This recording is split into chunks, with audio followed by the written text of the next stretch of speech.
Chapter 10, Constructions. Today we're going to cover Section 10.2, Perpendiculars and Parallels. Your class opener. 1. Describe how to copy a segment, and 2. Describe how to bisect an angle.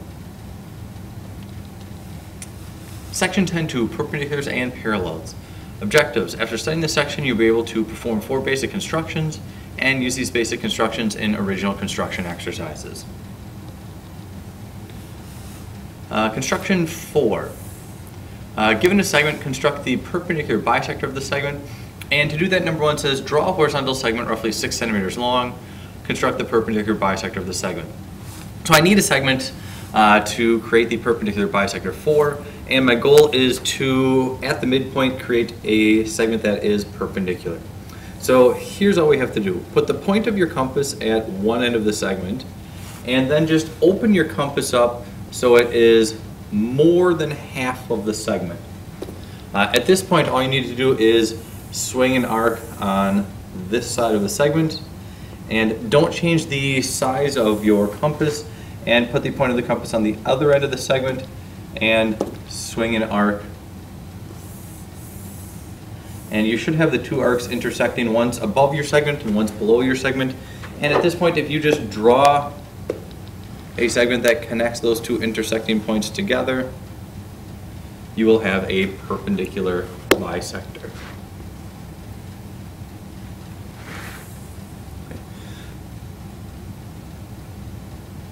Number 4, construct an angle with a measure of 135 degrees. I know if I construct the perpendicular bisector, I create an angle of 90 degrees. I know that I can bisect angles, so if I bisect 90, I get 45. So to get 135 degrees, I'm really just thinking that I'm going to take a 90 degree angle and combine it with a 45 degree angle. So let's see what that would look like. So I'm going to start with a segment, and if I bisect this segment, I will also get a perpendicular line, which is going to give me my 90 degree angle. So let's do that part. So I know I can just take my compass, and from the end of each side of this segment, I'm going to swing an arc, and I just want to make sure that my compass is open to more than half of the segment. So I can swing an arc on this side. I don't change the size of my compass and swing an arc from the other side.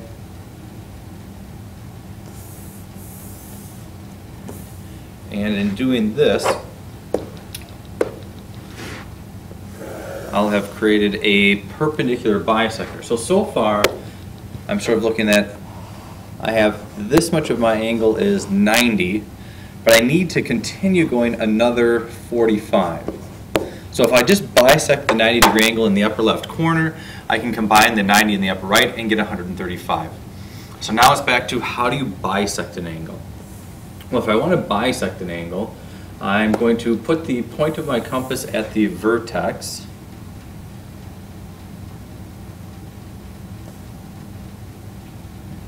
I open my compass up to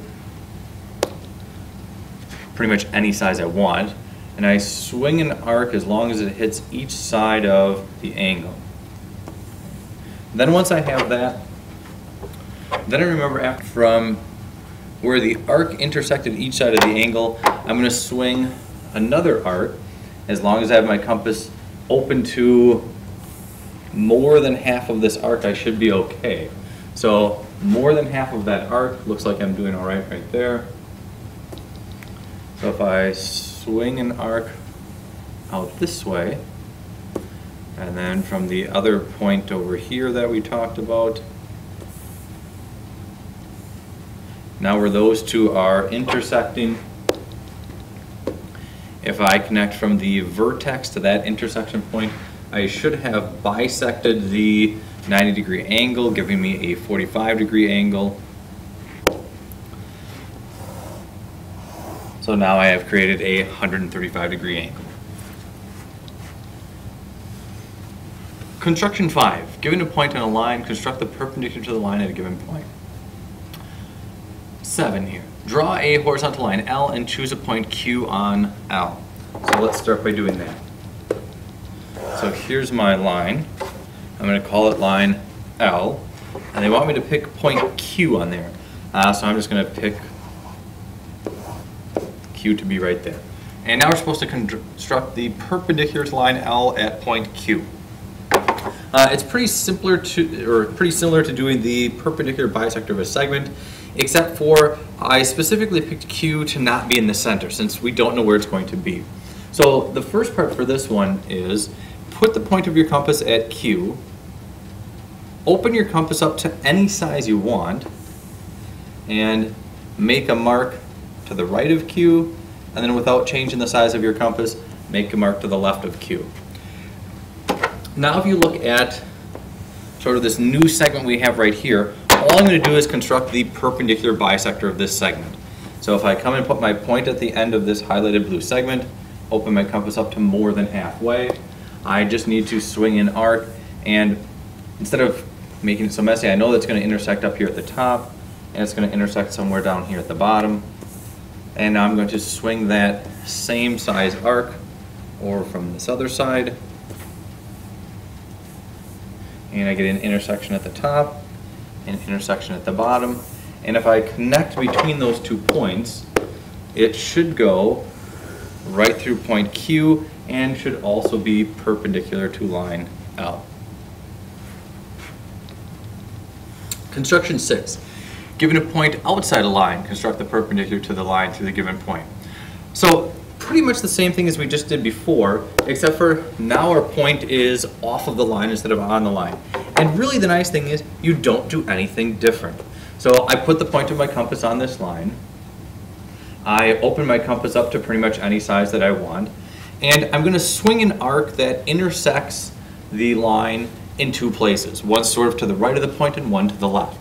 And the only thing I want to make sure is that as I swing this arc around, it doesn't miss the line like it looks like it would right over there. So I want to make sure that my compass isn't too big. So right here looks good. So there's a mark to the left. There's going to be another mark to the right. And now all I'm going to do is, if I sort of look at this segment right here highlighted in blue, construct the perpendicular bisector of that segment. So I put the point of my compass on one end. I just make sure I open my compass up to more than halfway. As long as I have it more than halfway, everything's good. So I'll just leave it as what I already have. And I make a mark down at the bottom. I make a mark up at the top. And I do the same thing from the other side. So I can make a mark at the bottom, make a mark at the top. And if I connect between those 2 intersecting points, I now have a perpendicular bisector, I'm sorry, a perpendicular to the line that also goes through the point. Construction 7. Given a point outside of a line, construct the parallel to the line through the given point. I'm going to show you 2 different ways that you can do this, and you can decide which one you prefer to do. Method 1, I'm going to use the fact that I know if I have a rhombus, all the sides are congruent and the opposite sides are parallel. So the first method, I would start by drawing a segment that goes from the point that I want to anywhere on this line, and it doesn't matter where you would draw it. So I'm going to pick right there. Now I know if I draw a rhombus, opposite sides are parallel. So I'm going to use my compass to measure how long is this segment, which is going to be representing the side length for my rhombus.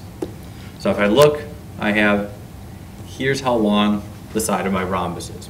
So if that's sort of the left side of my rhombus, the bottom of my rhombus should be that long. Well, since all sides in a rhombus are the same, the top of my rhombus should be this long, and it ends somewhere out here, but I don't know exactly where. But the right side of my rhombus should go, let's see if we can spin this around, should be this long. And if I make an arc, I now know that the upper right hand corner of my rhombus will be right here.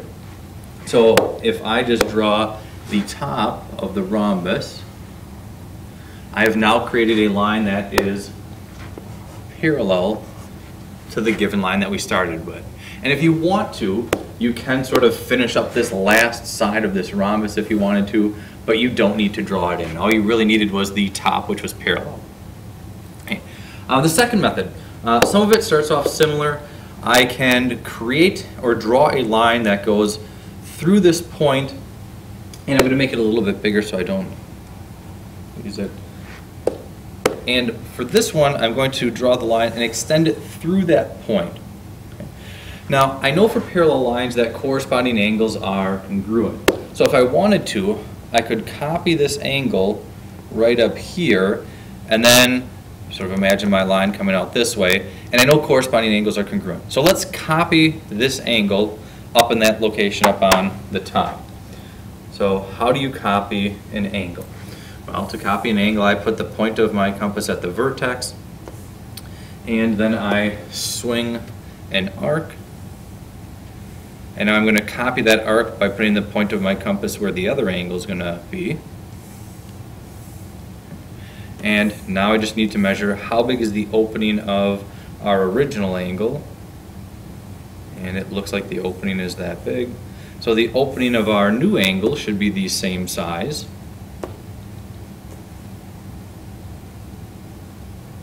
So our new angle should be that large.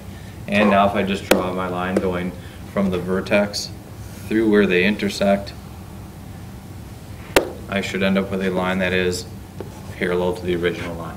So two methods. One, construct yourself a rhombus. Method two is just copy a corresponding angle and you'll end up with a parallel line. And your closure. The most difficult part of this lesson is